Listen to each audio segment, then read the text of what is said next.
శ్రీ హరివాయుగురుభ్యో నమః. శ్రీమదానందతీర్థ భగవత్పాదాచార్య గురుభ్యో నమః. శ్రీ జగన్నాథదాస గురుభ్యో నమః.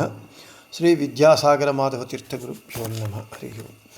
ಹರಿಕಥಾಮೃತಸಾರ ಗುರುಗಳ ಕರುಣದಿಂದ ಆಪನಿತು ಪೇಳುವೆ ಪರಮ ಭಗವದ್ಭಕ್ತರಿದನಾದರದಿ ಕೇಳುವುದು.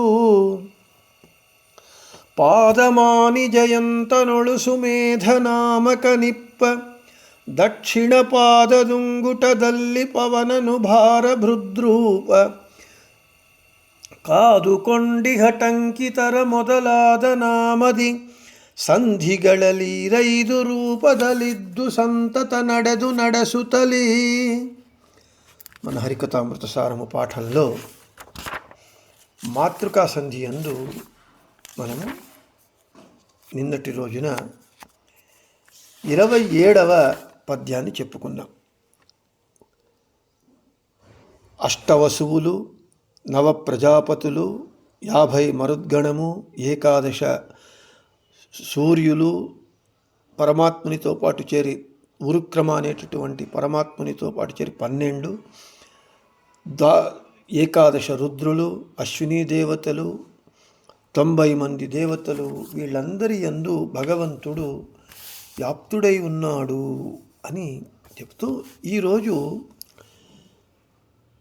మాధ్యులమైనటువంటి మనము 12 ఊర్ధ్వపుండ్రములను ధరించి ఆ తరువాత గోపీచందనముతో మనము భగవంతుని పంచముద్రలను మనము ధరిస్తాం. ఆ ముద్రల యందు ఏ ఏ భగవద్రూపములు ఉన్నాయి, ఆ చక్రము, శంఖ, గద, పద్మము, నారాయణ, ఈ 5 ముద్రలను ధరించేటప్పుడు ఆ ముద్రలందు ఏ ఏ భగవద్రూపములను మనము ధ్యానించాలి అనేటటువంటి విషయాన్ని ఈ 28వ పద్యంలో చెబుతున్నారు జగన్నాథదాసుల వారు. తోరు తిప్పను చక్రదలి హింకార నామక శంఖదలి ప్రతిహార గదయలి నిధన పద్మదలిప్ప ప్రస్తావ ಕಾರುಣಿಕನುದ್ಗೀತ ನಾಮದಿ ಮಾರಮಣ ನೈರೂಪಗಳ ಶಂಖಾರಿ ಮೊದಲಾದ ಆಯುಧಗಳೊಳು ಸ್ಮರಿಸಿ ಧರಿಸುತ್ತಿರು. ಪದಚ್ಛೇದಂ. ತೋರು ತಿಪ್ಪನು ಚಕ್ರದಲ್ಲಿ ಹಿಂಕಾರ ನಾಮಕ, ಶಂಖದಲ್ಲಿ ಪ್ರತಿಹಾರ, ಗದೆಯಲಿ ನಿಧನ, ಪದ್ಮದಲ್ಲಿ ಇಪ್ಪ ಪ್ರಸ್ತಾವ, ಕಾರುಣಿಕನು ಉದ್ಗೀತ ನಾಮದಿ ಮಾರಮಣನ ಐರೂಪಗಳ ಶಂಖಾರಿ ಮೊದಲಾದ ಆಯುಧಗಳೊಳು ಸ್ಮರಿಸಿ ಧರಿಸುತ್ತಿರು. ఇక ప్రతిపదార్థం. చక్రదలి, మనము ధరించేటటువంటి చక్రమునందు హింకార నామక, హింకార శబ్దవాచ్యుడై భగవంతుడు, శంఖదలి శంఖముద్రయందు ప్రతిహార నామకుడై, గదయలి గదాముద్రయందు నిధన నామకుడై, తోరు తిప్పను అంటే ఉంటూ ఉన్నాడు, విద్యమానుడై ఉన్నాడు. పద్మదలి పద్మముద్రయందు ప్రస్తావనామక భగవంతుడు, కారుణికను పరమ కరుణామయుడైనటువంటి శ్రీహరి, ఉద్గీత అనేటటువంటి నామముతో నారాయణ ముద్రయందు ఇప్ప ఉన్నాడు. మారమణన లక్ష్మీపతి అయినటువంటి శ్రీమన్నారాయణుని యొక్క ఐరూపగల హింకార, ప్రతిహార, నిధన, ప్రస్తావ, ఉద్గీత, ఈ 5 రూపములను శంఖ, భగవంతుని యొక్క ఆయుధ విశేషములైనటువంటి శంఖము, అరి అంటే చక్రము మొదలైనటువంటి ఆయుధములయందు, అంటే శ్రీహరి ధరించేటటువంటి 5 ఆయుధములందు ఈ భగవద్రూపములను స్మరిసి, అంటే ఈ పంచముద్రగత హింకారాది పంచ భగవద్రూపములను ధ్యానిస్తూ ధరిసుతిరు. ఆ పంచముద్రలను మన దేహమునందు ఆయా యుక్తమైనటువంటి స్థానములందు నీవు ధరించుము అని చెబుతూ ఉన్నారు. తాత్పర్యం: చక్రమునందు హింకార, శంఖమునందు ప్రతిహార, గదయందు నిధన, పద్మముయందు ప్రస్తావ, నారాయణ ముద్రయందు ఉద్గీత నామములతో భగవంతుడున్నాడు. లక్ష్మీపతి అయినటువంటి శ్రీమన్నారాయణుని యొక్క ఈ 5 రూపములను మనము చక్ర, శంఖ, గదా, పద్మ, నారాయణ ముద్రలను ధరించేటప్పుడు మనము ఆయా ముద్రలయందు ఆయా భగవద్రూపములను మనము ధ్యానిస్తూ పంచముద్రలను ధరించాలి అని చెబుతూ ఉన్నారు.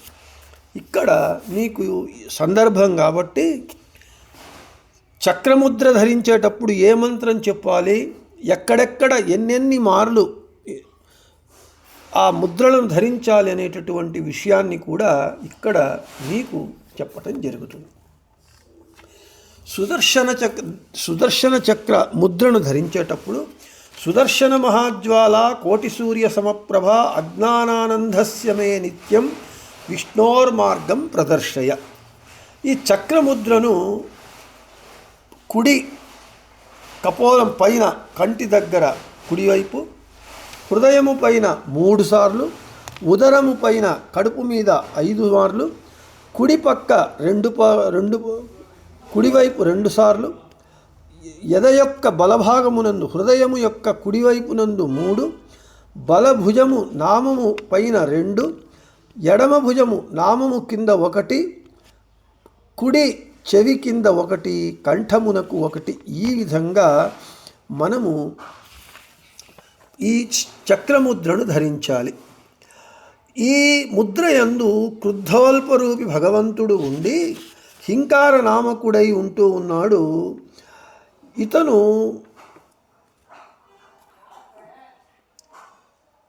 ఈ అజ్ఞానాన్ని మనకు పారదోలుతాడు చక్రముద్రను ధరించటం వలన. ఇక శంఖముద్ర: పాంచజన్య నిజధ్వాన ధ్వస్త పాతక సంచయ త్రాహిమాం పాపినం ఘోర సంసారార్ణవ పాతినం అని ఉంటూ ఉన్నారు.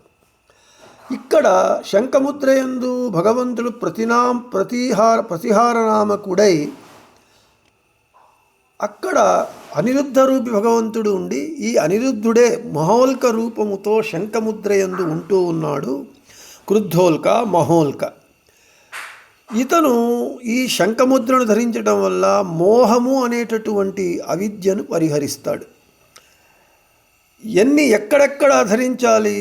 ఎడమ కపోల పైన కంటి ఎద్ద 1, ఉదరమునందు ఎడమవైపు 2, ఎద భాగంలో ఎడమవైపు 3, ఎడమ భుజము నామము క్రింద 2, బలభుజము నామము క్రింద 1, ఎడమవైపు చెవి కింద 1. ఇక గదాముద్ర: బ్రహ్మాండ భువనారంభ మూలస్తంభో గదాధర కౌమోదకీ కరే యస్య తన్నమామి గదాధరం. ఈ గదయందు స్మరించవలసినటువంటి భగవద్రూపము నిధన రూపము. సంహారకర్తుడైనటువంటి సంకర్షణుడే నిధన నామకుడై గదాముద్రయందు ఉంటూ ఉన్నాడు. వీరోల్క అని పిలువబడతాడు. మనకు ఇతను మహామోహం అనేటటువంటి అవిద్యను పరిహరిస్తాడు ఈ భగవంతుడు. గదాముద్రను నొసట పైన 1, కడుపు యొక్క ఎడమ భాగం పైన 1, ఎద యొక్క ఎడమ భాగం పైన 1, ఎడభుజము కింద 2. ఇక పద్మముద్ర: ఇక్కడ ప్రస్తావనామక భగవంతుడు పద్మముద్రయందు ఉండి వాసుదేవ అవతారుడై ఉంటాడు. ఇక వాసుదేవునికి జుల్క అని పేరు. ఇతను ఈ పద్మముద్రను ధరించటం వలన తామిశ్ర అనేటటువంటి అవిద్య పరిహారం అవుతుంది. ఈ మంత్రాన్ని చెబుతూ ధరించాలి. సంసార భయభీతానాం యోగినాం అభయప్రదః పద్మహస్తేన యో దేవో యోగీశం తం నమామ్యం. ఈ పద్మముద్రను ఎదపైన 1, ఉదరము కుడివైపున 1, ఎద యొక్క బలభాగమునందు 1, బలభుజము నామము క్రింద 2. ఇక నారాయణ ముద్ర. నారాయణ ముద్ర యందు ఉద్గీత నామక భగవంతుడు ఉంటాడు. ఆ నారాయణుడే సహస్రోల్క అని ఈ ముద్ర యందు ఉంటాడు ఆ రూపముతో.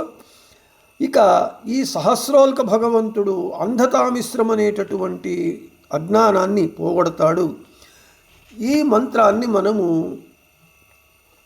చెప్పాలి నారాయణ ముద్ర ధరించి. ఓం నారాయణ నమస్తేస్తు నామ ముద్రాంకితం నరం దృష్ట్వైవ లభతే ముక్తిం చండాలో బ్రహ్మఘాతకః. ఈ నారాయణ ముద్రను అన్ని చోట్ల, అన్ని 12 ఊర్ధ్వపుండ్రములపైన అన్ని చోట్లను ధరించాలి అని చెబుతున్నారు. ఈ విధంగా లక్ష్మీపతి అయినటువంటి నారాయణుని యొక్క హీంకార, ప్రతిహార, నిధన, ప్రస్తావ, ఉద్గీత అనేటటువంటి 5 రూపములను మనము ఈ పంచముద్రలను 12 ఊర్ధ్వపుండ్రములను ధరించిన తరువాత మనము ఈ పంచముద్రలను, ఈ మంత్రములను స్మరిస్తూ ఆ పంచముద్రల యందు క్రమంగా మనము హింకార, ప్రతిహార, నిధన, ప్రస్తావ, ఉద్గీత నామక భగవంతుని రూపాన్ని ధ్యానించాలి అని ధ్యానిస్తూ ధరించినప్పుడు తమస్సు, మోహము, మహామోహము, తామిశ్రము, అంధతామిశ్రము అనేటటువంటి 5 అవిద్యా పంచకములు మనకు నాశనమవుతాయి అని చెబుతూ ఈ పద్యాన్ని ముగించి రేపు 29వ పద్యము ఈ దేహమే ఒక రథము అని అనుసంధానం చెయ్యాలి. ఆ రథమునందు, ఈ దేహం అనేటటువంటి రథమునందు భగవంతుడు ఏ రూపాలతో ఉంటాడు, ఏ అభిమాని దేవతలు ఉంటారు, ఎక్కడక్కడ అనేటటువంటి విషయాన్ని రేపు చెప్పుకుందామని చెబుతూ శ్రీకృష్ణార్పణమస్తు, మధ్వేషార్పణమస్తు. అందరికీ శుభమస్తు.